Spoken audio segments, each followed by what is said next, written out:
ជំរាបសួរបងប្អូននេះគឺជាហាងចេញមាសនៅថ្ងៃទី13ខែឧសភាឆ្នាំ2026មាសបានឡើងខ្លាំងតិចបន្ទាប់ពីរបាយការណ៍អតិផរណារបស់សហរដ្ឋអាមេរិកកើនឡើងរហូតដល់ទៅ 3.8% យើងនឹងជជែកគ្នាអំពីបញ្ហានេះបន្តិចណាពីព្រោះវាជារឿងក្តៅកគុកមួយសម្រាប់អតិផរណានេះមិនមានរឿងល្អប៉ុន្មានទេសម្រាប់សេដ្ឋកិច្ចហើយតែទៅជាមួយនឹងតម្លៃមាសក៏វាជាសញ្ញាផងដែរតែទៅជាមួយនឹងគោលនយោបាយនៃការតម្លើងអត្រាការប្រាក់រូបភាពខាងលើដែលបងប្អូនឃើញនោះគឺជាទិន្នន័យដែលយើងដកស្រង់ពី CME Fed Watch តែទៅជាមួយនឹងអតិផរណាបច្ចុប្បន្នដែលកំពុងតែកើនឡើង 3.8% ហ្នឹងវាធ្វើឲ្យគោលនយោបាយនៃការតម្លើងអត្រាការប្រាក់នៅក្នុងខែកក្កដាឆ្នាំ2027យើងនិយាយខែកក្កដាឆ្នាំ2027ណា26នេះយើងឃើញតួលេខនៃការកាត់បន្ថយអត្រាការអត់មានទេតែនៅក្នុងខែកក្កដាឆ្នាំ2027ការតម្លើងអត្រាការប្រាក់កើនឡើងរហូតដល់ទៅ 33.3% ឯនោះសម្រាប់ការកើនតម្លើងអត្រាការប្រាក់បែបនេះវានឹងផ្ដល់សម្ពាធសម្រាប់តម្លៃមាសដូចដែលខ្ញុំជម្រាបជូនបងប្អូនថាយើងកំពុងតែវិលត្រឡប់ទៅក្នុងឆ្នាំ2020ហើយតម្លៃមាសវិលត្រឡប់នៅក្នុងឆ្នាំ2020ហើយតែទៅជាមួយនឹងគោលនយោបាយរបស់សេដ្ឋកិច្ចសម្រាប់សហរដ្ឋអាមេរិកនឹងប្រែប្រួលដូចនៅក្នុងឆ្នាំ2022-23គឺតេតិនជាមួយនឹងការតម្លើងអត្រាការប្រាក់ប៉ុន្តែការចាក់បញ្ចូលសាច់ប្រាក់និងការបោះពុម្ពលុយក៏វានឹងរត់ដូចនៅក្នុងឆ្នាំ2020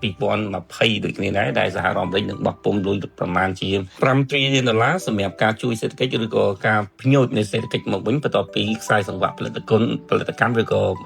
មានការកាត់ផ្តាច់ឬក៏កង្វះខាតនៃទំនិញមាននៅក្នុងប្រព័ន្ធសេដ្ឋកិច្ចហើយតម្រូវការជាសកលនៅក្នុងសហរដ្ឋអាមេរិកឬការប្រើប្រាស់នឹងមានបញ្ហាដូចបច្ចុប្បន្នអតិផរណាដែលវាស់ស្ទង់តាមរយៈអ្នកប្រើប្រាស់គឺកើនឡើង 3.8% កំណើននៃប្រាក់ខែរបស់ពលរដ្ឋសហរដ្ឋអាមេរិកត្រឹមតែ 3.6% ទេអញ្ចឹងនេះគឺជាបញ្ហាអ្វីដែលយើងរងចាំបន្ទាប់នោះគឺរបាយការណ៍អតិផរណាដែលនឹងវាស់ស្ទង់តាមរយៈអ្នកផលិតតែគេរំពឹងថានឹងមានការកើនឡើងដូចគ្នាដែរយើងត្រូវមើលរបាយការណ៍វាស់ស្ទង់តាមអ្នកផលិតយើងត្រូវមើលតម្លៃប្រេងយើងត្រូវមើលសង្គ្រាមយើងត្រូវមើលបរិបត្តិនៃបានបំណុលមុនទៅដល់រឿងទាំងអស់ហ្នឹងយើងនិយាយរឿងបន្តិចតើទៅជាមួយនឹងតម្លៃមាសឬក៏តើទៅជាមួយនឹងការស្តុកទុកមាសជុំវិញសកលលោកដែលធៀបជាមួយនឹងបានបំណុលរបស់សហរដ្ឋអាមេរិករូបភាពដែលយើងដកស្រង់នេះគឺជារូបភាពដែលយើងយកមកពី website Kitco News ប៉ុន្តែបងប្អូនអាចមើលនៅក្នុងប្រភពផ្សេងដែរប៉ុន្តែដោយសារតែរូបភាពនេះវាបង្ហាញច្រើនវាធៀបជាមួយនឹងបានបំណុលផងវាធៀបជាមួយនឹងផ្សារស្តុកផងវាធៀបជាមួយនឹងសន្ទុះនៃអ្នកប្រើប្រាស់ផងទៅខ្ញុំយកវាមកដាក់តែមើលទៅប្រហែលជាបំផាបន្តិចដែរព្រោះវាអត់ច្បាស់រូបភាពលួចគេយើងថេ screen មកយើងលួចគេរឿងដែលយើងគួរតែយកចិត្តទុកដាក់នោះគឺតើទៅជាមួយនឹងការកើនឡើងនៃការកាន់កាប់នៃមាសណារបស់ធនាគារកណ្ដាលជុំវិញពិភពលោកវាជាប្រវត្តិសាស្ត្រថ្មីមួយដែលការកាន់កាប់នៃមាសមានរហូតដល់ទៅ$4 trillion $4 trillionជាតម្លៃរបស់មាសដែលកំពុងតែកាន់កាប់ដោយធនាគារកណ្ដាលជុំវិញពិភពលោកប៉ុន្តែបានបំណុលរបស់សហរដ្ឋអាមេរិកនៅក្នុងពេលបច្ចុប្បន្នមានត្រឹមតែ$3.9 trillion ទេវារត់ទុកថាជាប្រវត្តិសាស្ត្រថ្មីមួយដែលពិភពលោកចាប់ផ្ដើមបាត់បង់ទំនុកចិត្តទៅលើប្រាក់ដុល្លារ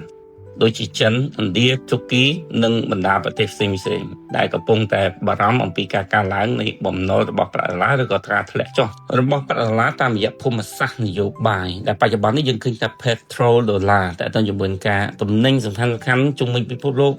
ដែលធ្លាប់តែជួញដូរជាមួយនឹងប្រាក់ដុល្លារនោះត្រូវបានកែប្រែរួចទៅហើយការធ្វើកិច្ចព្រមព្រៀងរយៈពេល50ឆ្នាំនៃ petrol dollar ឬក៏ប្រេងជាមួយនឹងប្រាក់ដុល្លារនោះក៏ចាប់ផ្ដើមបែកប្រេះស្រាំផងដែរទៅជារឿងដែលគេកំពុងតែមើលឃើញឬក៏គេកំពុងតែយល់ថា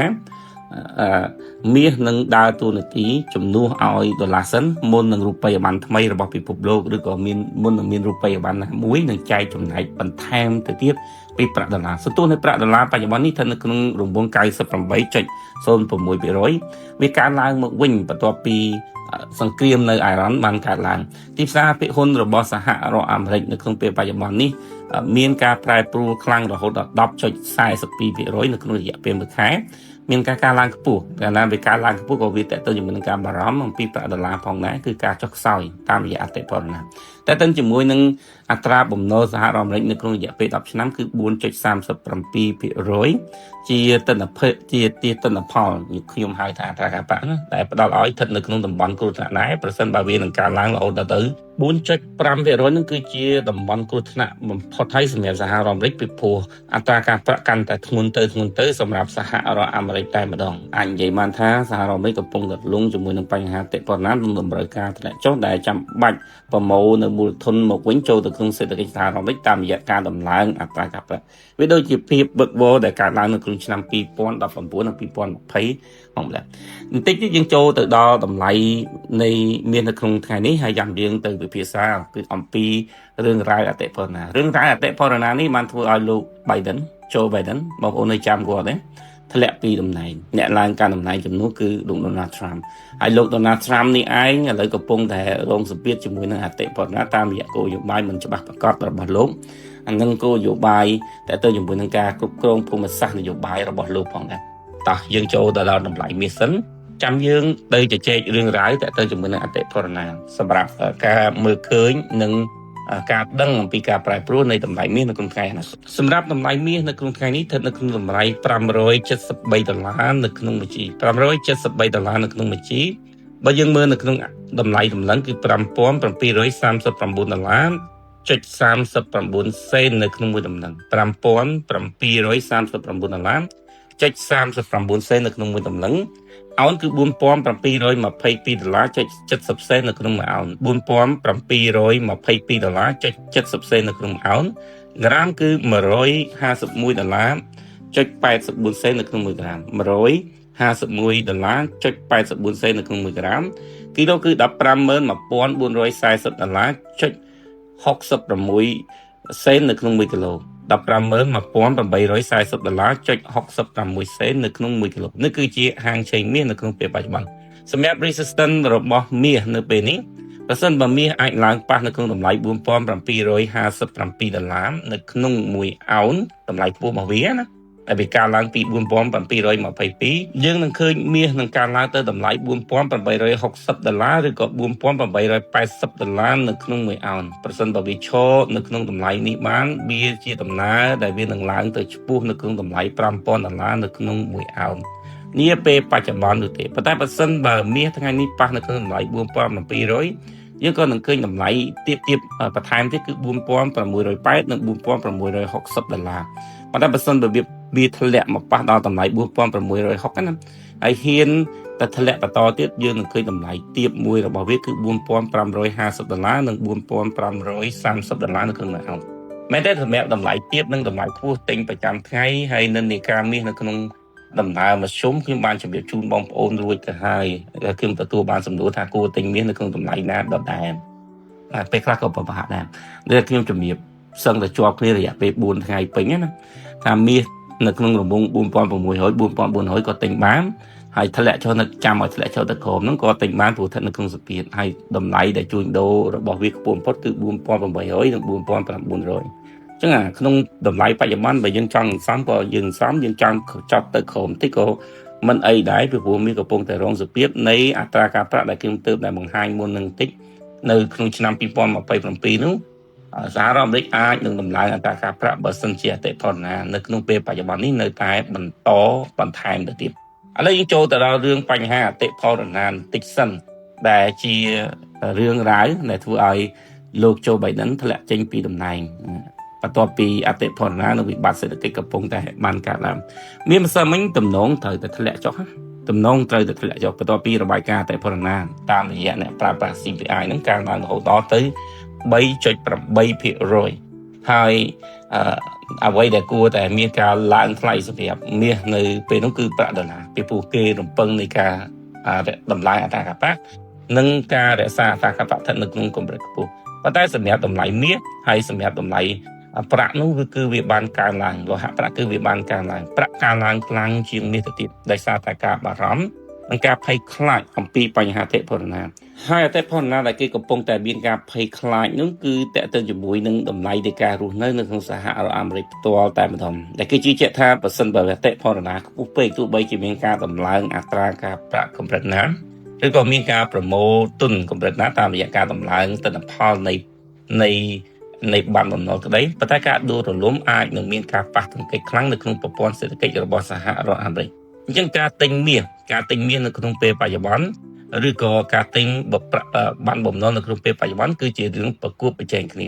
បានបំណុលប្រសិននៅក្នុងរយៈពេល10ឆ្នាំគឺការឡើង4.39% ហើយប្រសិនបើវាបន្តទៅរហូតដល់ទៅ 4.5% ប៉ុន្តែបើសិនជាអតិផរណាវាអាចឡើងស៊ីនៅក្នុងរង្វង់ 4% នោះខណៈដែលតម្លៃឈ្នួលនៃពលកម្មរបស់សហរដ្ឋអាមេរិកប្រចាំម៉ោងបន្តធ្លាក់វានឹងស្ថិតនៅក្នុងដំណើរនៃអត្រាការប្រាក់អវិជ្ជមានឬស្ថិតនៅក្នុងការប្រកួតប្រជែងមួយខ្លាំងដែលមនុស្សមួយចំនួនអាចទំនងជានឹងជ្រើសរើសការកាន់កាប់មាសឬក៏ជ្រើសរើសការមានមាស